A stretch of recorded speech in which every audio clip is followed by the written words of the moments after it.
Let's start off with the Government of India's divestment drive. Now, the Finance Minister said that they're looking at selling a whole host of companies, whether it was BPCL, Concord, BEML, as well as IDBI Bank, and a smaller company, that's Neelachal Ispat, NINL, small steel company. They're looking at achieving all those sales in FY22. The street read this positively, and they have a big ambitious target of around 1.7 lakh crore rupees, but they're also talking about listing LIC. So put that number together, and they are targeting 1.7 lakh crore. Let's see whether or not they can achieve that. So these stocks were up and about. But what the street read positively is, finally, after many years, now the Finance Minister is talking about privatizing some of those PSU banks.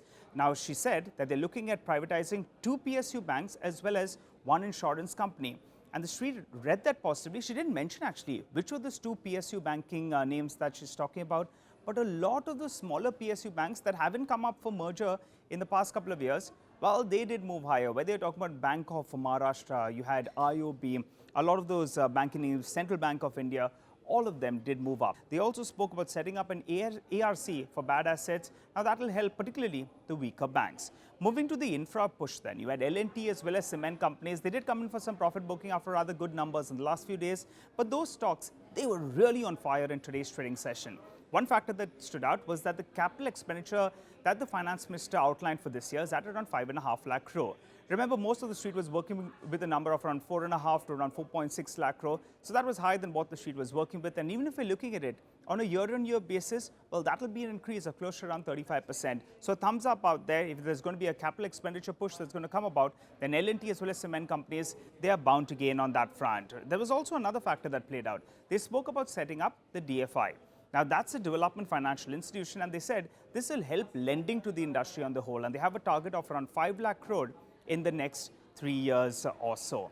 Moving to the fairest names and steel companies, well, first look at it, there was a duty that was imposed on imports, and that was likely to come down from around 12.5% or 10% to around 7.5%. So that's a 250 to 500 basis points reduction. Initially, we did get a bit of a negative reaction, but that dip got bought into. Now, why does the street not treat a reduction in import duty as a negative? That's because most of the imports that come into India, that steel imports that come into India, come in from the FTA countries. And remember, FTA countries, they don't pay any import duty in the first place. So if there is a reduction in the import duty, well, it doesn't have much of an impact. That's at least what most of the steel companies told us. And the second factor is that currently international prices are much higher than domestic prices. So even if there is a correction, still in fact they don't expect domestic prices to see a sharp correction. So that's why we saw initial dip, and those ferrous names got bought into. Godavari Power and Ispat, well, that's a smaller player. They manufacture pellets, and most of those pellets were being exported. Now, there was a fear that there will be an export duty on pellets. That didn't come about. So post, the Finance Minister finishing off her speech, you did see that stock from being down by close to 4.5 to 5%. It did come off the low point of the day. Moving to some of those FMCG names, well, ITC, many budgets have seen. Getting to the budget, you're fearing there's going to be an increase in terms of cess, in terms of duties that are levied on cigarettes. Well, this time as well, the street was working with a number of up to around 10%, that there could be an increase, but that didn't come about, and that's why you saw a relief rally yet again on ITC. Titan, remember there was, they had customs duty in the last budget that was increased from around 10.5 to around 12.5%. Now, this time around, it's reduced from around 12.5% to around 7.5%.